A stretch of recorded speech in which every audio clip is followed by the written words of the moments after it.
Aujourd'hui, dans la cybersécurité, tu as des bots qui attaquent. Mais du coup, c'est quoi un petit peu la vision? Est-ce que des IA vont attaquer des IA?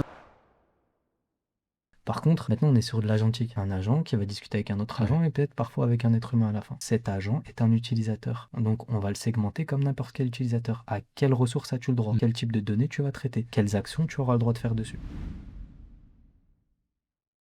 Par contre, quand tu es l'expert dont je parlais et que tu renouvelles tes compétences chaque jour et que tu veux justement fournir l'excellence et la satisfaction du client, le client il compte sur toi, tu le soulages. Tant qu'il a du budget, il va te conserver. Mais plus encore, si tu lui fournis des nouvelles idées, il va t'alimenter en Ouais. projet.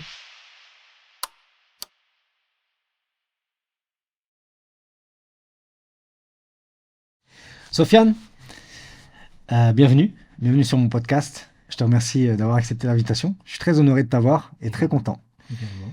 La pression, les premiers podcasts. C'était le premier podcast? Ton premier podcast? Pour moi, c'est le premier vidéo. Ouais. Mais je t'ai vu sur LinkedIn là dernièrement, t'enregistres et tout, t'as l'air à l'aise plutôt. J'essaye. Ouais. J'essaye. Tu te forces. Tu verras après, Je suis un introverti, donc ouais, je me force. mais tu verras Personal après, branding 2026, tout c'est ça. naturel après. Même moi avant, j'aimais pas trop me mettre en avant. Et maintenant, ça me gêne absolument pas, tu vois. Bah écoute, on va rentrer dans le vif du sujet. Première question, qui tu es, d'où tu viens et qu'est-ce que tu fais? Très bien. Sofiane Bahacham, 32 ans, de manière très scolaire, comme on le fait au Maroc. J'ai 32 ans, je suis franco-marocain. Maman française, papa marocain, j'ai grandi entre Lyon et la Bourgogne. Petite enfance entre grande ville et la campagne. Ça a permis de voir les limites de chaque monde. Mhm. Double culture, donc je suis le mouton noir des deux côtés. Donc ça a permis de développer ma personnalité de médiateur.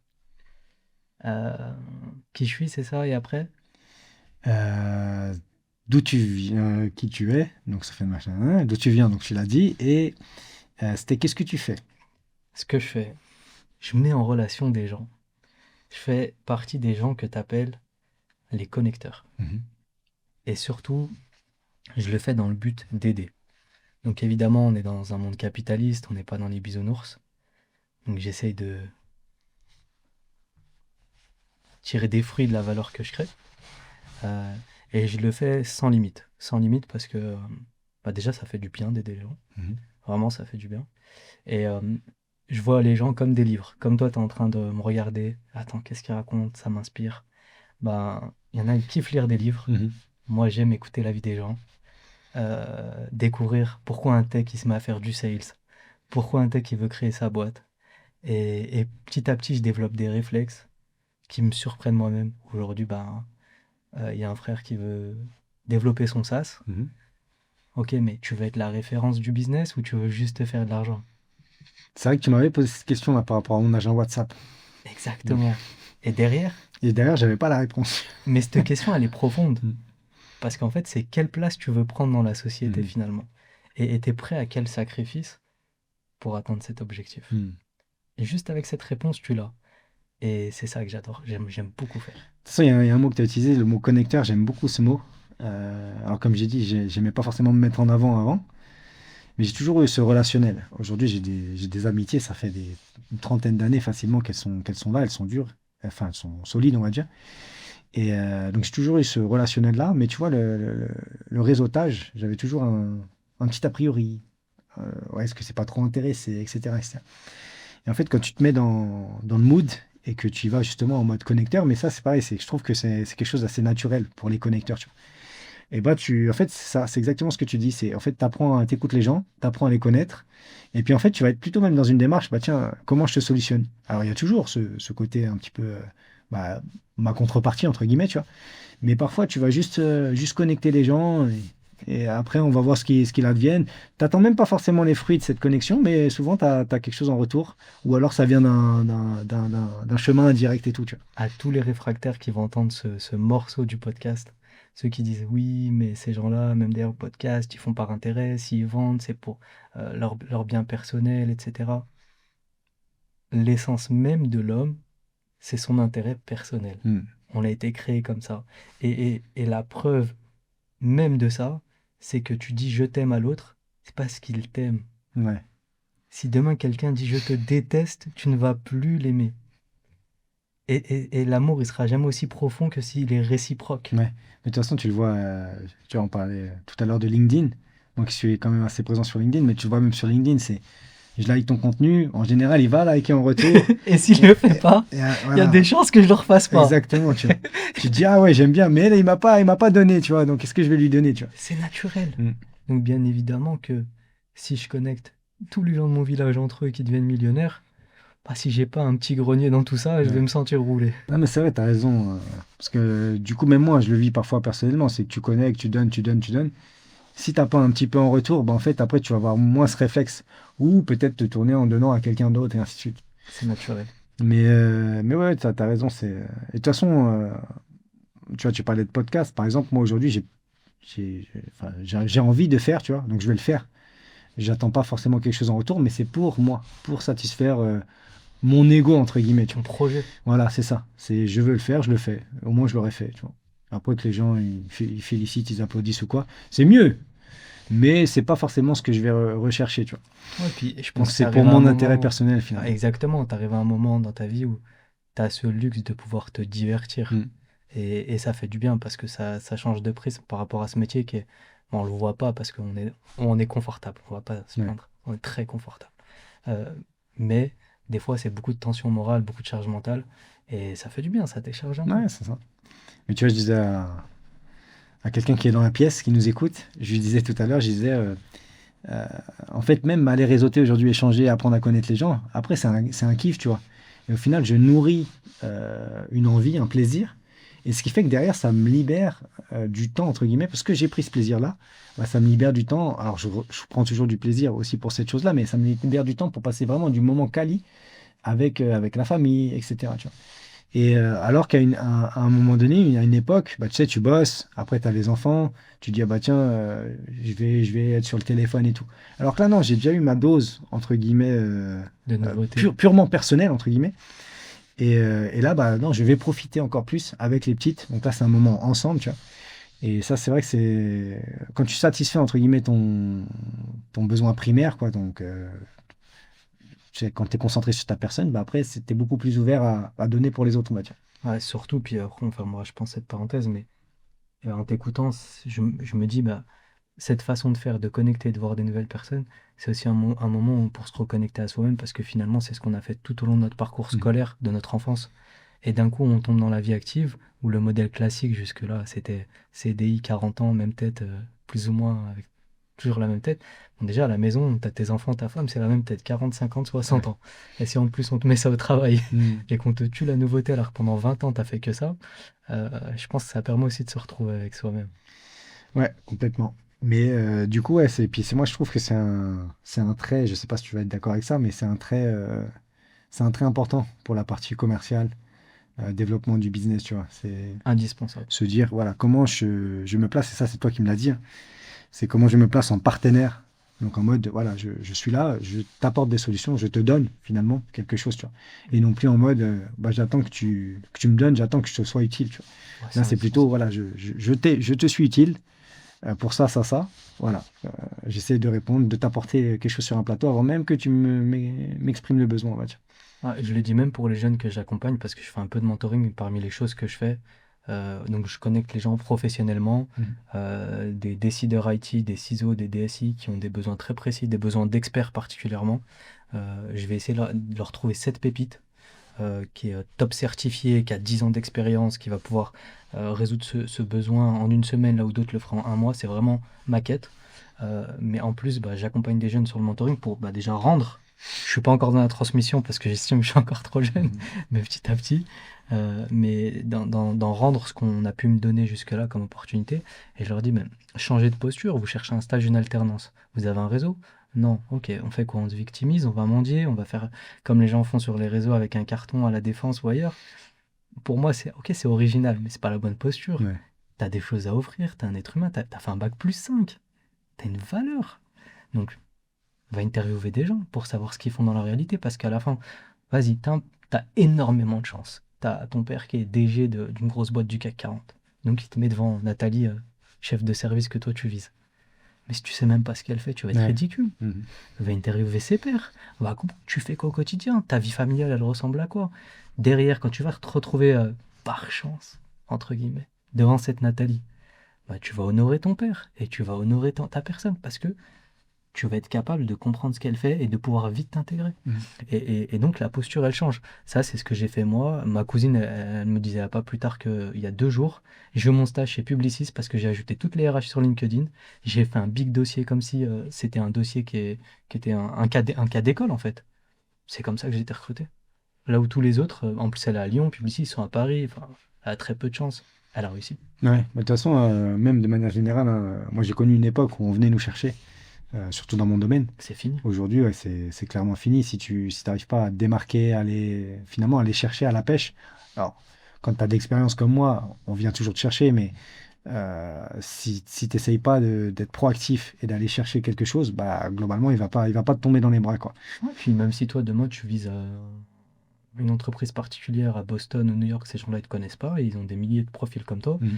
Bah, si tu rentres dans ce cadre de je vais interviewer des mecs, des pairs connectés, etc., bah là, tu vas avoir à taper dedans. Ouais, Mais si t'as pas ces connexions, c'est impossible. ouais, tout à fait. Et c'est pour ça que je dis souvent aux freelances qui viennent me questionner, c'est ouais, la partie commerciale, même marketing. Aujourd'hui, elle est primordiale. Et il faut vraiment que tu te crées ton réseau, etc. Mais c'est pour ça que je suis très orienté là-dessus, en networking aujourd'hui. Alors moi, il y a le côté très humain et je kiffe avoir à connaître, comprendre les enjeux d'un tel et tout et connecter. Mais aujourd'hui, ça t'ouvre tellement de possibilités que c'est ce que je conseille à tout le monde, tu vois. Après, c'est pareil. Est-ce que tout le monde arrive à se mettre dans ce mood d'aller chercher et tout? Je sais pas, j'ai pas la réponse à ça, mais tu vois, quand tu pousses certaines personnes, moi, je me rends compte que finalement, c'est juste, il faut passer le pas et après tu prends goût et tu y vas à ta manière, mais tu y vas, tu vois. Tout le monde a le potentiel, mais moi, je les ai catégorisés en deux profils. Mhm. Le salarié déguisé. Oui, je suis freelance, je gagne plus d'argent. Il en oublie même le risque. Ouais. Ok, t'as un bon profil, mais le risque, c'est que demain, t'as pas de mission, tu fais quoi? Parfois, ces profils-là, ils oublient même d'épargner pour être intercontrat pendant 3 à 6 Mhm. mois. Ils oublient même d'épargner pour se former et rester justement experts dans leur domaine. Eux, ils veulent juste être salariés déguisés. Et puis après, tu as les vrais experts ambitieux. Ils épargnent pour l'intercontrat. Pourquoi? Parce que ils savent qu'ils vont pas être en intercontrat par soumission. Ils vont pas subir ça.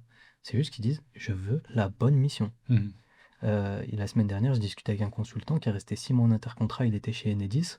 Il est passé de Enedis à BNP Paribas. Il a refusé 5 missions. C'est lui qui a choisi. Ouais. Il a la bonne posture. Et donc ça, pour moi, c'est des vrais experts. C'est plus qu'un freelance, il a un vrai potentiel. Ok. Et ben, bonne transition du coup. Aujourd'hui, qu'est-ce qu'un expert? Enfin, ou plutôt, euh, parce que du coup, tu es principalement sur la cybersécurité aujourd'hui. Ouais. Qu'est-ce qui fait que tu vas réussir à vendre, on va dire, et à présenter les bons profils ou les bonnes prestats qui vont bien à tes clients, puisque la cybersécurité, hein, pour rappel, c'est pas quelque chose. Alors aujourd'hui, c'est un axe prioritaire pour beaucoup d'entreprises, mais pas forcément pour pléthore d'entreprises. Parce qu'en général, c'est pas comme on dit souvent, et d'ailleurs, je crois que c'est une parole d'une personne qu'on connaît tous les deux, Nathan Lemaire, qui me le rappelle souvent, c'est que la cybersécurité, c'est. Alors qu'est-ce qu'il dit exactement? Il dit que c'est pas quelque chose qui va te faire gagner d'argent, mais c'est quelque chose qui va t'éviter d'en perdre. Exactement. Et du coup, donc, comment tu fais pour justement aller vers ces clients-là et te dire, bah tiens, je vais vendre de la prestation en cybersécurité? Enfin, déjà, les premières entreprises concernées, c'est les entreprises réglementées Mhm. qui sont assujetties à un cadre réglementaire.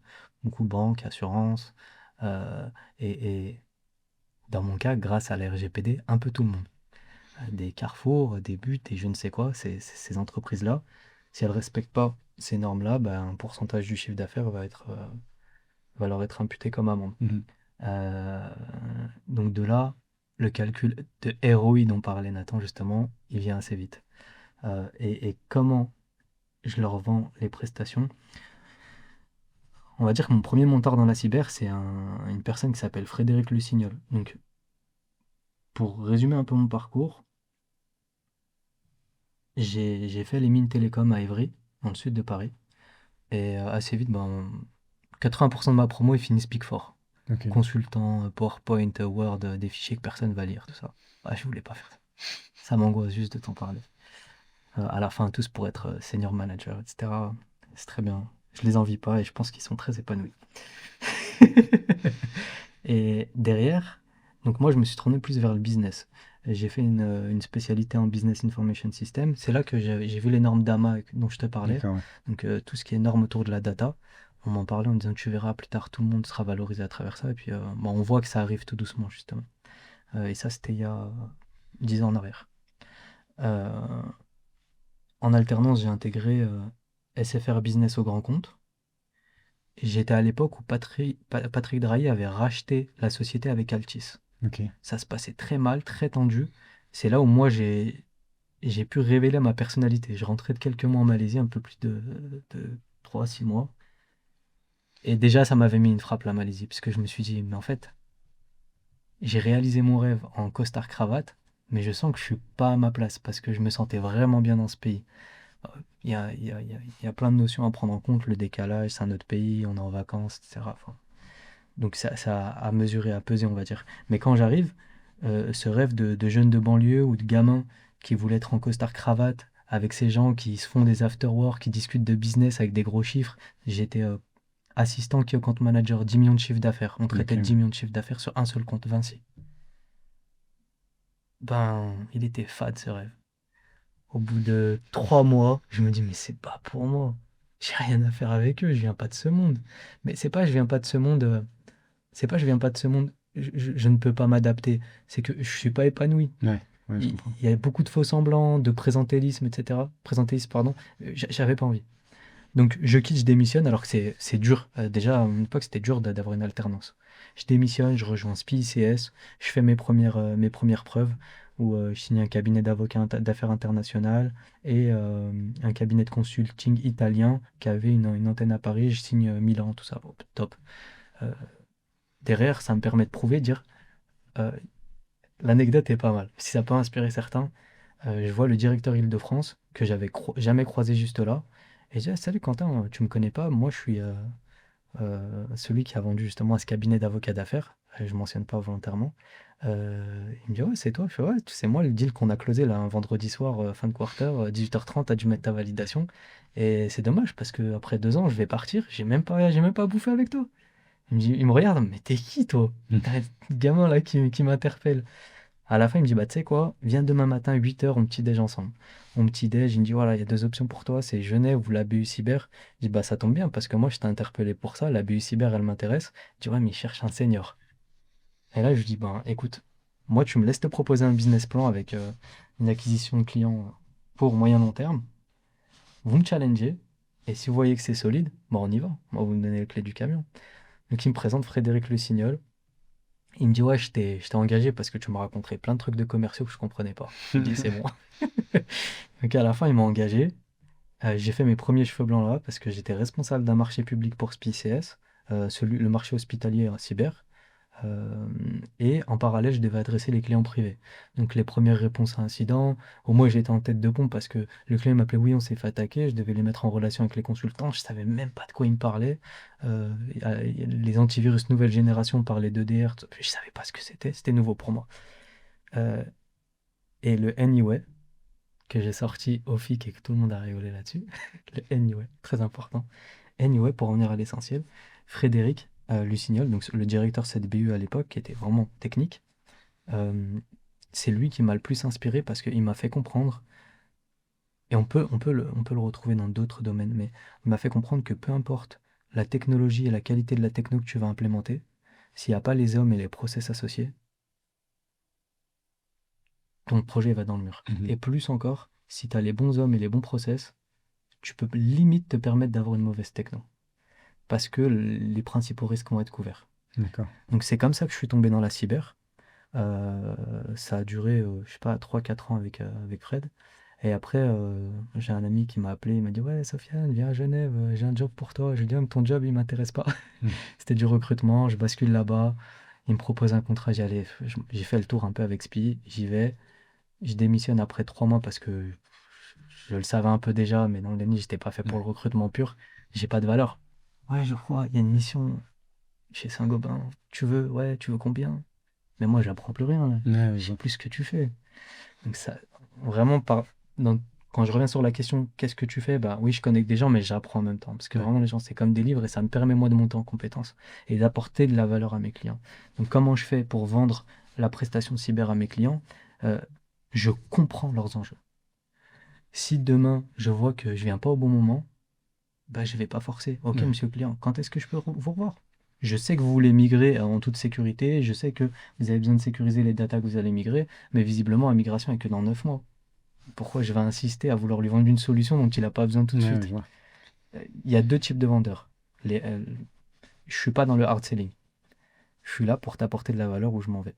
Il y a d'autres qui le font très bien, et ils ont le mindset un peu à l'américaine, ils poussent, ils poussent, ils poussent, ils arrivent à vendre, mais en général, c'est du one shot. Ouais, ok. Ouais, tu t'inscris plutôt dans une démarche relationnelle, développer le relationnel. Même s'il n'y a pas de business, tu vas conseiller, apporter quelque chose, et puis si ça se fait, ça se fait, si ça se fait pas, ça se fait pas, et ça sera peut-être plus tard. Exactement. Et il se rappellera de moi parce que justement, j'ai pas fait de hard selling Ouais, ouais, je vois. et j'ai compris son enjeu et j'ai compris aussi que c'était pas le bon timing. Yes. Et ben du coup, justement, dans la cybersécurité, tu as plein de domaines. Euh, Tu vois, moi qui suis aujourd'hui plutôt sur la partie DevSecOps, je maîtrise pas du tout la GRC ou même tout ce qui va être pen test, tout ce qui va être même les interphones finalement. Ça reste de la cybersécurité. Et donc toi aujourd'hui, tu es capable d'intervenir sur tous ces enjeux ou tu as des spécificités bien précises. Alors, je prends du plaisir sur des domaines spécifiques, Mhm. la GRC, l'identité, le cloud security et la partie data parce que la partie data, c'est plus parce que je suis en train d'apprendre. Ok, ouais. C'est nouveau, je m'y intéresse et j'ai un vrai challenge. Je suis une novice dans ce domaine-là. Euh, donc là, c'est les domaines où je prends du plaisir. Mais quand j'ai commencé chez SPI, j'étais Cisco Sales Specialist. Ok. Donc on vendait toute la gamme Cisco. Dedans, tu vas retrouver la communication unifiée, la partie data center, la partie réseau, système, euh, de tout. Ce qui fait que quand j'ai fait ma transition vers la cyber, j'étais en capacité de comprendre tous les sujets d'un point de vue commercial. Attention. Mhm. Pas technique, parce que j'ai aucun intérêt à être compétent techniquement. Euh, Il y a peut-être juste sur la partie applicative où j'étais pas un vendeur d'appli, un vendeur de dev, d'app, de développeur, Java, machin. C'était pas mon truc. Mhm. Donc quand il a fallu mettre en place du WAF, C'est quoi le WAF? c'est du firewall Ok. applicatif, où là on parlait plus justement de token, on parlait d'API, on parlait des mots qui étaient nouveaux pour moi, bah, j'avais un peu de mal. Mhm. J'y arrivais, mais j'avais un peu de mal et je prenais beaucoup moins de plaisir surtout. C'est pour ça que je te dis la partie data, c'est assez nouveau pour moi et elle est quand même en lien avec cette Ouais. De partie toute application. façon, aujourd'hui, j'allais en venir, tu vois, j'allais y venir. C'est, bah moi, je suis dans la data, concrètement, data scientist. Donc, le data scientist, en plus, si tu veux, il y a un gros croisement avec l'IA, même si on fait pas, enfin, même si tout l'IA n'est pas compris dans la data science. Mais du coup, il y a data IA et de plus en plus, bon, des enjeux FinOps évidemment, mais de plus en plus des enjeux cybersécurité, tu vois. Et justement, je trouve qu'aujourd'hui, c'est extrêmement lié. Et du coup, comme la data, voire même l'IA deviennent ce que j'appelle des commodités, et ben il y a des enjeux, des vrais enjeux cybersécurité, tu vois. Et donc ce que j'entends bien, c'est que du coup, toi, ça reste un peu novateur pour toi, on va dire. Enfin, en tout cas, nouveau. Mais c'est quelque chose qui est actuel. C'est des enjeux extrêmement importants. Et j'ai même envie de dire, c'est des enjeux qui font que même toutes les boîtes aujourd'hui se tournent vers la cybersécurité. Tu l'as dit très bien, c'est aujourd'hui tu vas avoir des problématiques RGPD, ce qui fait que même la petite PME aujourd'hui, elle va se dire, bah tiens, comment je fais pour être aux normes ou respecter la partie RGPD. Et souvent, c'est des enjeux bah, cybersécurité et tout ce qui va avec, tu vois. Et du coup, bah, il y a le pendant aujourd'hui où l'IA et notamment la GenAI deviennent des vraies commodités. C'est-à-dire qu'aujourd'hui, presque tout le monde peut mettre en production des systèmes autour de l'IA. Et bah, il va y avoir ces enjeux-là, tu vois. Et du coup, est-ce que toi, tu observes sur le marché de plus en plus de tendance à des besoins sur ce type de profil-là, un peu à cheval entre bah, data, IA, cyber? Typiquement, tu vois, je vais te donner un exemple, hein, c'est est-ce que, par exemple, un responsable de la gouvernance IA t'en voit de plus en plus? Est-ce que tu penses que c'est des postes qui vont être de plus en plus recherchés? Et puis, est-ce que tu as une vision sur est-ce qu'il y a beaucoup de profils aujourd'hui qui peuvent répondre à ces problématiques-là? Bah déjà, je vous renvoie vers une interview que j'ai fait et que je prolongerai probablement de Hakim Loumi. Mhm. Hakim Loumi était directeur IA cybersécurité chez Oracle pendant plusieurs années et aujourd'hui il a ouvert son entreprise de consulting. C'est très intéressant parce que c'est un sujet qu'on adresse et le prisme qu'on a décidé d'aborder et qui est finalement, qui résume pas mal. Euh, Déjà, il y a cette partie gouvernance autour de l'AI qui est liée à du process finalement. Tout à l'heure, tu parlais de petites entreprises qui va respecter la RGPD. Je donne un exemple. S'assurer que si le client il n'est pas venu chez eux après un an, que ces données soient Mm. supprimées. Mais ça, si tu mets pas le process en place, quand bien même tu y penses, comment tu vas faire dans ton système d'information pour être sûr que cette donnée, c'était il y a un an? Enfin, faut mettre un process en place, sinon Ouais. ça devient beaucoup trop compliqué. Donc ça, on est vraiment sur de la gouvernance pure. Ok, quelles données je traite avec mon IA? Ok, je la mets en place. Mais quelles données qui va dedans? Mhm. Mes utilisateurs, qui peut l'utiliser? Tout ça, c'est du process. Donc même si c'est nouveau pour moi, c'est des choses qui se traitent avec des spécialistes. Et ça commence par ceux qui font de la gouvernance et qui doivent se former sur le sujet. Ensuite, je reprends le prisme de l'identité. Aujourd'hui, au début, on était sur de l'AI où je prompte, j'ai un résultat, j'ai mis des données dedans, je sais pas comment elles sont traitées, je vais regarder où est-ce qu'elles sont hébergées, je fais un truc on-prem, on est un peu encore sur de la gouvernance. Par contre, maintenant, on est sur de l'agentique. Un agent qui va discuter avec un autre Ouais. agent et peut-être parfois avec un être humain à la fin. Ben, on n'est ni plus ni moins que sur de l'identité. Cet agent est un utilisateur. Donc, on va le segmenter comme n'importe quel utilisateur. À quelles ressources as-tu le droit? Mhm. Quel type de données tu vas traiter? Quelles actions tu auras le droit de faire dessus? Une fois que tu as pris ça sous cet angle, bah, ça devient tout de suite plus facile de traiter justement la sécurité de l'IA, en tout cas des agents. Et ben, nous, en l'occurrence, là, on en parlera, mais sur les experts qui nous accompagnent et la distribution, l'intégration et la revente de logiciels qu'on fait, il y a plusieurs acteurs comme Walix en France ou Delinea qui traitent cette partie agentique, identité autour de l'agent, et ça vient déjà quand même durcir Ouais. justement les accès. De toute façon, c'est la suite logique à, bah, tu vois, typiquement quand tu fais de la CI/CD, donc en mode DevOps, bah, justement, tu donnes accès à ton profil, entre guillemets, GitHub, qui peut interagir, donc déployer des solutions sur le cloud, etc. Donc déjà, sur la partie IAM, du coup, donc identité, j'imagine que c'était ça que tu disais. Exactement. Et ben là, enfin, ça existe déjà, en fait, ces process-là. Donc là, c'est juste, tu rajoutes une petite couche sur l'IA. Et après, bon, sur l'IA, il y a tout le pendant en fait sur la sécurité, et même sur ce que tu vas produire, l'accessibilité aux IA directement, et pas juste ce à quoi l'IA a accès. Enfin bref, ça, Ouais, c'est un quel sujet type qui va être d'IA de plus en plus présent Ouais. et probablement passionnant même, je pense, d'un point de vue cybersécurité, tu vois. Et puis à l'heure où les agents bossent pour nous, bah, finalement, c'est là peut-être où l'être humain va se retrouver très challengé et où il y aura de plus en plus de besoins. C'est voilà, comment je gère toute cette panoplie d'argent. Il y a- Finalement, tu vois, c'est de la gestion de ressources humaines, mais plus humaine. C'est de la gestion de ressources informatiques, quoi. Enfin, je souris parce qu'il y a 2 semaines, il y a un client qui m'a demandé Oui, Sofiane, tu connais. Bon, déjà, la demande était exotique. Et tu connais un spécialiste PowerShell qui va pouvoir me déployer des YubiKey Je dis Ouais, je connais, ouais, mais c'est quoi le but? Tu veux quelqu'un qui juste va jouer avec PowerShell et basta? Ou tu veux quelqu'un qui sait déployer des YubiKey? Ouais, je dis Bah, non, quelqu'un qui sait déployer des YubiKey. Ok, bah voilà, le prix, ça sera tant. Je fais le prix marché. Je dis Bah, comme toujours, tu me connais, on peut négocier. Ah, mais c'est super cher, hein. Tu sais que là, à 20 balles par mois avec Claude, on fait ça sans ouais. problème. Je lui dis, ok, bon, bah, on ira cueillir des radis pour se nourrir. Il savait plus quoi dire. Mm. Et on va arriver petit à petit. Je rigolais, en fait, ça m'a fait penser à ça. Tu m'as dit, ouais, les agents, ils vont bosser pour nous. Bah ouais, les agents vont bosser pour nous, faut être prêt. Et donc, faut se Mais, préparer mais, d'un point de vue cyber. mais ouais, et puis tu l'as dit en plus, tu as parlé de radis, mais peut-être que du coup, après, l'humain. Alors, j'ai écouté un podcast la dernière fois sur quelqu'un qui disait, voilà, l'humain, après, à un moment donné, ça, je pense que c'est une utopie, mais on va peut-être y arriver un jour. En tout cas, j'ai bien envie d'y croire. C'est les IA, les machines vont bosser pour nous. Mais déjà, qu'est-ce que tu fais des jobs manuels? Typiquement, même le kiné. Est-ce que tu mets une machine qui va te masser? Enfin bref, Ça bougera pas, ouais. cela dit, on fait déjà des trucs automassants, mais voilà. Et après, voilà, tu vas pouvoir peut-être te concentrer sur quelque chose qui a La de valeur. la valeur pour toi, tu vois. Et après, c'est quoi la valeur? Donc, enfin, c'est quoi la valeur concrètement? Ça peut être, tu vois, moi j'aime bien le padel. En fait, ça peut être ça, en fait, pour moi, la valeur. C'est aller passer un moment padel avec de l'humain, faire du relationnel, etc. tu Bah, ça peut être la disponibilité intellectuelle pour tes vois. Ouais. enfants. Oui, bah là, par exemple. Ouais. Parce qu'aujourd'hui, tes enfants, ils savent pas ce que tu fais. Alors qu'ils pourraient, si tu passes 2 semaines avec eux non-stop à leur Mm. expliquer, ils ont beau avoir 8 piges, ils vont comprendre ce que tu fais. Mais on le fait pas parce qu'on n'a pas la disponibilité intellectuelle. Mm, c'est vrai. Et tiens, tu vois, il me vient une question. C'est aujourd'hui, dans la cybersécurité, alors tu as des bots qui attaquent, mais du coup, c'est quoi un petit peu la vision? C'est est-ce que du coup des IA vont attaquer des IA? Comment ça va? Comment tu vois la chose plutôt?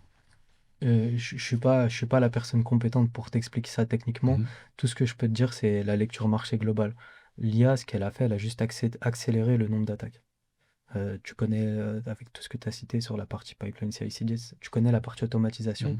Bah là, c'est la même chose. C'est, la seule différence, c'est que avant les attaques étaient sophistiquées, artisanales, ou alors automatisées. Et aujourd'hui, elles sont automatisées, sophistiquées. Mhm. Si je devais te donner un exemple clair, euh, pendant longtemps en cyber, on disait le premier vecteur d'attaque, c'est la boîte aux lettres numérique, Outlook. 9 attaques sur 10 proviennent de la boîte aux lettres. Donc, acheter un anti-spam. Ouais, ça, c'est vraiment le truc facile à vendre. Euh, euh, Aujourd'hui, comment ça se passe? Et d'ailleurs, j'ai une anecdote là-dessus. Je pourrais simplement mentionner le domaine pour pas aller trop loin. C'est la partie phishing. Mhm. Aujourd'hui, bah, c'est automatisé mais sophistiqué. Juste avec l'analyse de ton contenu mail, il y a des interactions qui se font qui sont bluffantes. Euh, Parce que donc juste avant ma nouvelle aventure là, dans l'entrepreneuriat, j'étais euh, salarié, je vendais énormément de SOC managés. Et avec les SOC analystes, on était bluffés en fait de la capacité à personnaliser les mails et Ouais. les interactions, Mhm. les signatures, les numéros, les réponses, la vitesse de réponse. Et donc, l'anecdote que j'ai mentionnée, c'est dans le domaine du sport, où c'est très décentralisé, la prise de décision, les budgets, les transactions, c'est très décentralisé. Néanmoins, il y a énormément de transactions et de flux. Je parle de flux messagerie Mhm. d'abord, avant même de parler de flux transactionnel, d'argent. Euh, et donc, chaque année, on va dire qu'il y a le championnat de natation. Ben, il y en a énormément. En France, au Canada, à Dubaï, en Asie, où tu veux. Donc, à chaque fois, les les différentes fédérations elles doivent interagir entre elles. Et à chaque fois avec des flux monétaires, parce que oui, il y a telle fédération, elle doit payer ci, elle doit payer ça, etc. Et donc, on est rentré dans une chaîne où un client nous a dit, ouais, vous pouvez jeter un œil, s'il vous plaît. On jette un œil à un mail qui revient dans la chaîne, et des fois il disparaît. Parfois il revient, parfois il disparaît. Et ça, c'est légitime, parce que peut-être que Catherine Laconta, on a besoin d'elle à ce moment-là, Mhm. et puis pas à un autre moment. Sauf qu'on s'est rendu compte qu'à aucun moment ce mail il était légitime, mais il revenait parce qu'il avait rien à faire là, il était en lecture seul finalement. À chaque fois il n'interagissait pas. Et au moment où il interagissait, c'était pour réclamer et se faire payer des choses. D'accord. Et on n'est même pas allé au bout, mais en gros sur 2 ans, on parlait de plusieurs millions de dollars Ouais, ok, ouais, ok. qui étaient récupérés. Mais tu sais, ils passaient sous les radars parce que c'était pas grand-chose à chaque fois. Mhm. C- Ces personnes-là se sont fait énormément de trucs Ouais. et s'en font encore. Ça va donner des idées, ça. Ok, très intéressant. Bah, tu vois, moi, il y a un truc que j'aime beaucoup chez toi. C'est, enfin, tu l'as plus ou moins dit tout à l'heure, notamment quand tu parlais de ta première expérience, quand t'as dit, ouais, viens au déj, t'as déjeuné, t'as dit, ouais, moi, je vais prendre ça, je vais te proposer une roadmap. C'est ce mindset, on va dire, à dire, ça, c'est possible. Enfin, en fait, rien n'est impossible, tu vois. Et tu vois, moi, c'est quelque chose que, alors je vais pas dire c'est seulement toi, mais en tout cas, tu as eu un fort impact là-dessus sur ma perception de cette chose-là. Et moi, je me mettais des freins, des barrières. Et tu vois, dernièrement, je tente tout simplement. Et en fait, je me rends compte que même une boîte qui lève 10 milliards, qui est déjà installée chez v'là les gros clients et tout, etc., bah, en fait, elle peut me considérer à partir du moment où je lui apporte quelque chose de concret et qui sera de la valeur en fait pour cette boîte-là. Donc, que ce soit niveau visibilité, niveau technique ou quoi qu'est-ce. Et du coup, ça, voilà, ça c'est un premier point. Et moi, l'autre point aussi que j'aime bien chez toi, tu as parlé, c'est connecteurs. Et en fait, dans cette démarche-là, bah, justement, tu es en train de monter quelque chose d'hyper intéressant. Finalement, ce que moi, historiquement, chez Spider, je fais déjà, puisque j'ai pas d'employé, c'est une espèce de collectif de freelance, on va dire, amélioré. Ce que toi, tu appelles la fédération. Est-ce que tu peux en dire plus là-dessus? Bah déjà, avant tout, merci pour les compliments et sache que c'est réciproque. Je me rappelle, je l'ai mis dans un commentaire, je crois, parce que Nitrolabs, l'une des marques que je représente, avait sponsorisé un de Mhm. vos événements. Et bah, si j'ai alimenté cette émotion, cette capacité chez toi, j'en suis très heureux, mais tu l'as déjà à 200% parce que j'ai rarement vu quelqu'un qui passe de la parole à l'action aussi Mhm. rapidement. Ah, on fait ça, ok, on organise un événement, ok. Ouais, Sofiane, podcast, ok, quand? Et moi, bon, je te tends le truc. Vas-y, le 8 avril. Ok, c'est bon, vas-y, on y Ouais. va. Tac.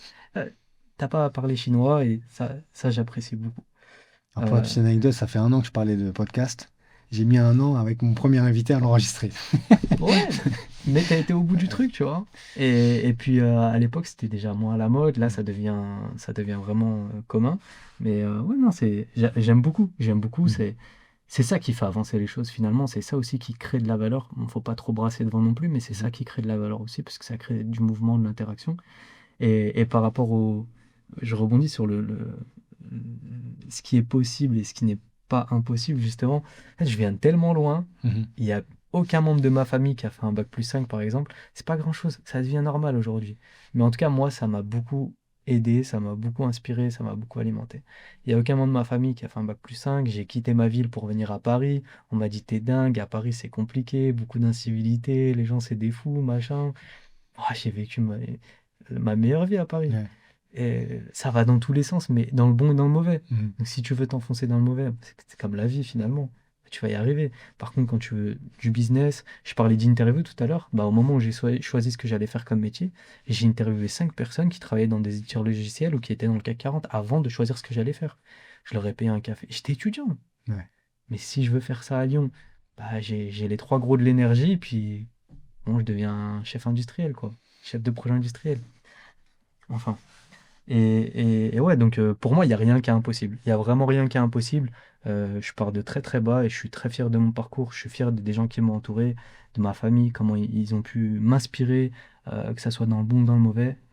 Ouais, vraiment, j'ai un message à passer par rapport à ça. C'est inspirez-vous même des contre-exemples qui sont autour de Mhm. vous. Il n'y a pas forcément que des exemples. Il faut se concentrer sur les exemples, hein. Si on veut se marier, on va se concentrer sur les mariages qui réussissent, pas sur les divorces. Mhm. Mais on peut s'inspirer aussi des contre-exemples parfois. Et donc, pour ta question sur la fédération, les connecteurs, les collectifs nouvelle génération, en janvier, et pour rebondir aussi sur ce qui est possible, en août 2024, je décide de quitter le salariat, mon patron. Voilà, je reste encore pour. C'est récent en fait. C'est Mhm. récent, ouais. C'est récent le passage. J'ai toujours fait des petites choses à côté Mhm. parce que je suis un connecteur naturel. Tu sais, dans MBTI, ça te parle? Les tests de Ouais, ouais, ouais, personnalité tout à RH? fait. Je suis un médiateur. D'accord, ok. C'est ma personnalité. Je veux pas de conflit, je veux que tout le monde aille bien, tout le monde soit content. Tout aille bien dans le meilleur des mondes. Euh, et je suis un introverti. Et donc, j'ai mis du temps à passer à l'acte complètement parce que déjà, c'est comme ceux qui passent en freelance. Au début, ils ont un peu peur. Après, ils disent, ah, en fait, c'est facile, trouver une mission, etc. Sauf que moi, j'ai pas de TGM à 600, 500 Ouais. balles tous les jours qui rentrent. C'est soit ça rentre, soit ça rentre pas. Mhm. Et donc, je décide de quitter cet emploi, je m'organise et j'ai rencontré mes associés actuels sur un très, très gros deal chez un fournisseur d'énergie leader mondial Mhm. euh, et sur de la cybersécurité. Et ils me disent, bon, bah, on a vu ton talent, hein. J'étais dans une PME en Suisse romand, on a vu ton talent, ça t'intéresse pas d'avoir un truc à toi? J'ai dit, moi aussi, ça peut m'intéresser, mais à condition d'avoir les clés du camion, de pouvoir avancer. Ouais. Mais je pensais pas que ça allait être aussi dur d'assumer ces paroles. Ils m'ont dit, tiens, je les ai prises. Je me retrouve entre quatre murs. Puis comme je t'ai dit avant, j'avais des SOC analystes, des ingés, ils m'apprenaient des trucs tous les jours, je me mariais avec eux. Mais là, j'étais littéralement dans un bureau de 25 mètres carrés entre quatre murs, me dire, je fais quoi? Mhm. Et je me rappelle de cette scène, je rentrais de lune de miel parce que je m'étais marié, et quand je rentre, je voulais pas le dire à ma femme, mais je voulais pleurer. Qu'est-ce que je fais? Mhm. Et mon ADN, c'était, je veux fournir de l'excellence à mes clients. Et j'étais devant mon PC, sur ma fenêtre, je voyais un grand building à Genève, je me disais, mais comment je vais leur fournir de l'excellence? Je peux parce que ça m'intéresse pas de dire ouais Geoffroy je te connais pas, je sais même pas si t'es bon, vas-y je vais te vendre à Mhm. l'aéroport de Genève, machin. Même tu vois le terme de te vendre, ça, ça m'intéressait pas. Et j'ai réfléchi dans tous les sens, j'ai réactivé mon réseau, je me suis formé sur certaines choses aussi, et je me suis dit bon, aujourd'hui, il y a une chose simple que je vois surtout en France, mais qui est en train d'arriver dans d'autres pays, c'est que le marché est très fragmenté. Il y a au moins dans chaque entreprise aujourd'hui un service qui dépend d'un freelance. Ouais. Si tu prends ça comme ça, tu dis ouais, et alors? Et alors quoi? Le freelance, son pouvoir a changé. Avant, ce freelance-là, surtout pour ceux que je nomme salariés déguisés. Ok, t'es salarié déguisé, pas de problème, reste à ta place, puis trouve une autre mission dès que tu veux partir. Par contre, quand tu es l'expert dont je parlais et que tu renouvelles tes compétences chaque jour et que tu veux justement fournir l'excellence et la satisfaction du client, le client il compte sur toi, tu le soulages. Tant qu'il a du budget, il va te conserver. Mais plus encore, si tu lui fournis des nouvelles idées, il va t'alimenter en Ouais, projet. Et ça, c'est aussi ma force. Je vais être en capacité de coacher, de driver ces gens-là et de les fédérer. Les fédérer en disant, bah aujourd'hui, si tu restes tout seul dans ton coin, tu vas faire ni plus ni moins que du salariat déguisé, puis avec un peu de chance, tu vas peut-être pouvoir placer un pote à toi, tu vas voir l'apport d'affaires, ce que mm, font les collectifs. Et je les vois de plus en plus grands, de plus en plus nombreux, les collectifs, même cyber, hein. Collectif cyber, on a le meilleur cyber pour vous, mais c'est un peu grossier de dire le cyber, le meilleur, tu te bases sur quoi? Donc c'est de là que l'idée est venue où je me suis dit, on va faire un coup d'essai. On va faire un coup d'essai. J'étais à Genève et je discutais avec un ami qui me dit, ouais, tu sais, sur le PAM, je connais quelqu'un, c'est le meilleur. Je lui dis, ok, dis-moi en plus, le meilleur, j'en connais. Mon oncle aussi, c'est le meilleur à mhm, la pétanque, au foot, tout ce que tu veux. Il me dit, non, non, ce mec-là, c'est un ancien de Walix. Il était au support, il est monté jusqu'au niveau 3. Après, il a été chez IBM, il était product manager PAM, plus IAM pour IBM.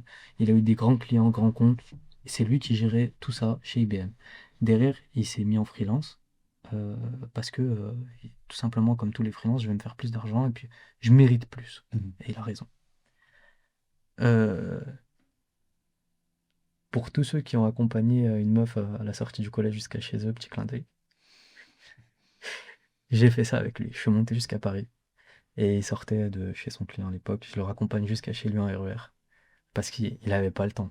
Vraiment, il fait que de charbonner. Et donc je lui dis, bah tu sais quoi, je te raccompagne tant du trajet, on discute.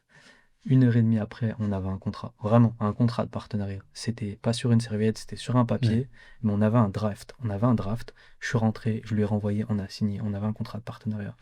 Et donc, ce contrat de partenariat, il est venu très vite où il s'est dit, on va être plus que partenaire, je vais te rejoindre, Sofiane. La confiance, elle est venue naturellement.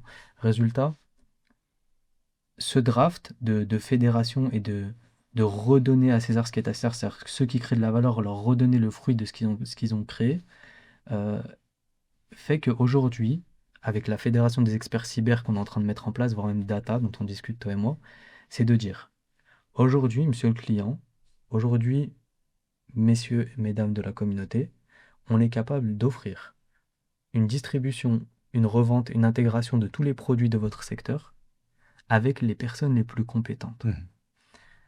Et cette richesse, elle permet d'offrir les meilleurs profils et surtout la meilleure qualité de service à toutes les entreprises que je nommais jusque-là. Pourquoi? Parce que si on reprend le schéma dont je te parlais où tout est fragmenté, on prend, je sais pas, allez, c'est très bien, c'est pas mes clients NJ. Pour NJ, on prend un service data, quel qu'il soit, ou plutôt cyber pour rester dans le thème, ils dépendent de Geoffroy. Geoffroy, demain, il se casse la jambe. Geoffroy, demain, il trouve une meilleure mission. Geoffroy, demain, il s'expatrie. Pendant 3 à 6 mois, ils ont un trou. Allez, ils ont un peu de chance. Il y a Didier qui connaissait un pote à lui. Il le place. Ah, il n'est pas compétent. Et puis, et à la fin, ben, grâce à ce collectif amélioré, on va proposer non seulement, oui, de la distribution, de l'intégration, de la revente de solutions, mais aussi de la formation. Ils vont pouvoir se former entre eux.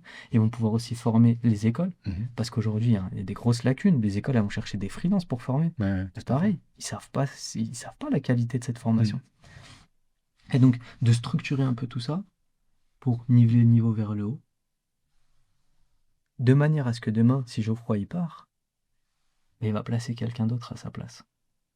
Mais il va pas placer n'importe qui, il va placer quelqu'un de la fédération. Déjà, bah oui, parce qu'il a un intérêt légitime. Il a créé une opportunité, il a créé de la valeur.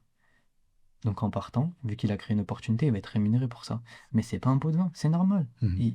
Il a ouvert ce poste. Sans lui, ce poste n'existe pas. Ensuite, s'il y avait une détection de besoin, on parlait récemment de Big ID où il fallait faire ce qu'on appelle du DSPM, Data Security Posture Management. Bah, on va revendre le logiciel. Pareil, Geoffroy, il a créé une opportunité. Donc c'est normal qu'il en tire les fruits. Ouais, de toute façon, c'est l'idée d'un cercle vertueux, on va dire. C'est ça. Là où, si on va pas mettre en place cette fédération, et plus encore, parce que on peut aller vraiment beaucoup plus loin et ça peut ne pas terminer. C'est que toi, demain, tu pars, tu as placé quelqu'un, vu que tu vas être rémunéré pour ça, sur ce cercle vertueux dont on parle, au-delà de la rémunération, c'est tu veux t'assurer que ça dure le plus longtemps possible. Donc si demain il a un problème en termes de process, il est bloqué, bah, tu vas appeler les gens que tu connais dans la hiérarchie, dans le Mhm. groupe, pour être sûr que les éléments y passent. Et tu vas lui donner les petits tips. Non, là, faut pas aller voir Didier, faut aller voir Hafid. Oh, lui, il va t'aider. Ouais, faut pas aller voir Hafid, là, faut aller. Tu vois? Résultat, même lui, son intégration, elle va mieux se faire. Résultat, la transition, le handover, il va se faire beaucoup mieux, il sera de meilleure qualité. Mhm. Donc à la fin, qui gagne? Les consultants, les éditeurs de logiciels et les clients. Tout le monde gagne. Et à la fin, moi aussi, parce que finalement, je dois structurer tout ça. C'est un travail de longue haleine. Et là où je suis heureux, c'est que ça répond à qui je suis et à ce que je veux faire. Je suis ce médiateur, je Ouais. suis ce connecteur et je crée de la valeur. Et donc, ce que je te disais tout à l'heure sur l'expert PAM, à la fin, on n'a pas fait que signer ce contrat. 3 mois plus tard, on a vendu des licences Walix à un gros acteur du CAC 40 qui est dans la mode, dans le luxe. Mhm. Et on a déployé ces licences dans toutes leurs maisons dans le monde entier. Et ça a mis, allez, je ne veux pas faire le vendeur, je crois, 3 mois et demi, 4 mois. Mhm. Et non, dans un grand groupe, j'aurais pas pu faire autant. C'est allé trop vite. Ah ouais, c'est top. Et moi, de toute façon, de toute façon, on en a déjà parlé plein de fois, mais c'est vrai qu'avoir ce petit écosystème où tout le monde gagne, et puis du coup, ça permet aussi à des gens qui n'ont pas forcément envie de se casser la tête, de se triturer la tête, à justement mettre en place, structurer, etc. Potentiellement même à faire la démarche commerciale et tout. Mais juste, je viens avec mes compétences, je m'inscris dans un écosystème, et l'écosystème est gagnant sur tous les points. Franchement, c'est... En tout cas, moi, je trouve que c'est une bonne vision. Et puis du coup, bah, est-ce que c'est une vision qui tend à s'étendre justement? Et est-ce que les clients aujourd'hui sont demandeurs de ce type de montage? Les réponses clients, pour l'instant, c'est je pense que tu n'arriveras pas à les fédérer, Ouais, mais si tu y arrives, appelle-moi. ouais. Donc oui, ils sont en demande. Là où ils pensent que j'ai un challenge, c'est que bah, ils voient plus de salariés déguisés au quotidien que d'experts. Ah, c'est ça, ouais. Ça a fédéré, motiver, on va dire, les personnes. Ne serait-ce qu'un collectif de freelance, déjà, c'est pas forcément simple à mettre en place. Parce que, bah, comme tu l'as dit, chacun cherche plutôt son intérêt. Et c'est naturel. Donc rien que ça, c'est assez compliqué à mettre en place. Et du coup, fédérer avec tout ce système de licence, etc., avec les éditeurs, ouais, je pense que c'est un vrai challenge. Mais Bah, c'est justement, tu vas peut-être potentiellement attirer les bonnes récupérer personnes. voilà, la crème de la crème. Alors peut-être tu feras moins de volume du coup, mais ça sera hyper qualitatif, tu C'est ça. Là où je vais attirer les bonnes personnes, c'est comme tu l'as dit, les gens ils vont regarder leur intérêt. vois. Mhm, Et donc le salaire déguisé, le seul intérêt qu'ils voient à être freelance, c'est l'argent. mhm, L'argent court terme. Par contre, l'expert dont je parlais, lui, il voit l'argent, la reconnaissance et l'expertise. Et il sait que pour avoir ce combo, il lui faut un écosystème. Et que s'il est isolé, il ne pourra pas avoir cet écosystème. Je dis pas que je suis Superman, que je suis l'abbé Pierre, je ne sais quoi. Peut-être qu'ils trouveront un autre modèle qui est meilleur. Par contre, je suis convaincu que ce qu'on est en train de mettre en place, ça va représenter 50% de la concurrence dans mhm. 10 ans. Peut-être.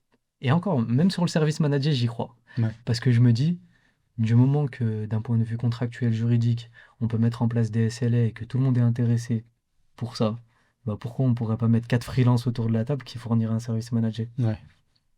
Je vois pas les freins aujourd'hui. Mhm. Donc, j'allais dire, oui, j'allais commencer ma phrase par peut-être ceux qui fournissent des services managers, ça sera compliqué, mais en vrai, même pas. Ouais. Après, en plus, après, il y a un point, parce qu'on se projette dans l'avenir, il y a un point important, c'est à quel point aussi l'IA va transformer les modèles actuels, hein. C'est-à-dire, déjà là, on voit une tendance aux plateformes freelancing qui, du coup, prennent des parts de marché. Mais après, est-ce que le freelancing va avoir la même tête quand on va être surboosté avec des outils d'IA, des agents d'IA, tu vois? Donc, ça va probablement aussi jouer sur les modèles qui vont marcher en mode prestation, on va dire. Faire de la projection, c'est un exercice. Plus tu t'exerces à faire des prédictions plutôt que des projections, des prédictions, Ouais. plus tu vas être bon. Et depuis que j'ai vu ça, je m'entraîne et c'est vrai.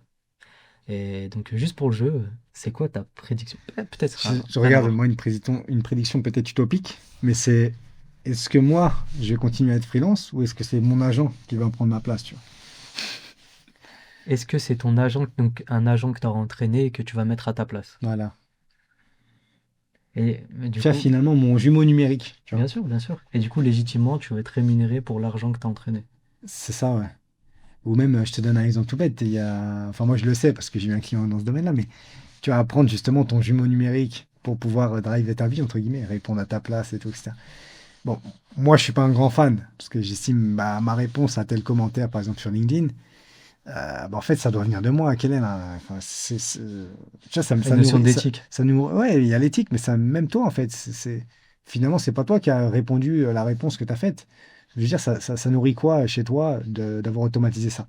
C'est une vraie question, tu vois. Moi, je me pose la question. Peut-être ça nourrit autre chose, tu vois, de se dire, ah bah tiens, tu vois, j'ai développé ce relationnel parce que j'ai mis cette automatisation-là, tu vois, je suis fier de ça. Peut-être, hein. Et ça, c'est une prédiction à quel terme? Ah, ça... Oula. Bah, c'est comme ça. Peut-être demain, Doigt mouillé. peut-être demain, vu comment ça bouge vite, tu vois. Ok. Bah, moi, ma prédiction, c'est que tout ce qui est basique, donc tout ce que va faire un junior, ça va être vite automatisé. Tout Mhm. ce qui est automatisable, ça va être automatisé. Par contre, je pense vraiment, euh, je pense que j'ai des limites techniques et intellectuelles qui font que j'arrive pas à imaginer le potentiel, mais je pense que ce qui nécessite de l'expertise va être boosté par l'IA. Ouais, Mais ça c'est donc, clair. donc il faudra ton expert. Et on en reste à ce que je disais sur ce que m'a inspiré Frédéric Lucignol. Peu importe la techno, s'il n'y a pas les experts qui vont autour, Ouais. il se passera rien. Ouais, non, c'est vrai que je rejoins un petit peu cette vision-là, en tout cas actuellement, ouais. Et donc ça, c'est ma vision court-termiste, je dirais à 3 ans. Donc ça va aller vite. Mais par contre, il y a une limite que je connais pas dans le temps, c'est celle qui est environnementale et capacité technique, Puis, de énergétique. toute façon, après, il y a tout ce qui va être éthique et même éthique avec l'humain. C'est-à-dire aujourd'hui, ok, tu as tes experts, qu'est-ce qu'on fait du reste? Qu'est-ce qu'on fait des jeunes qu'on est en train de former? À quel moment ils arrivent experts? Comment ils deviennent experts Bah, si tu leur donnes pas de travail et que voilà, tu as automatisé le bah, travail on des pourra juniors? les mettre dans des cabines de formation avec des IA et Mm. leur donner des challenges pour qu'ils deviennent experts, etc.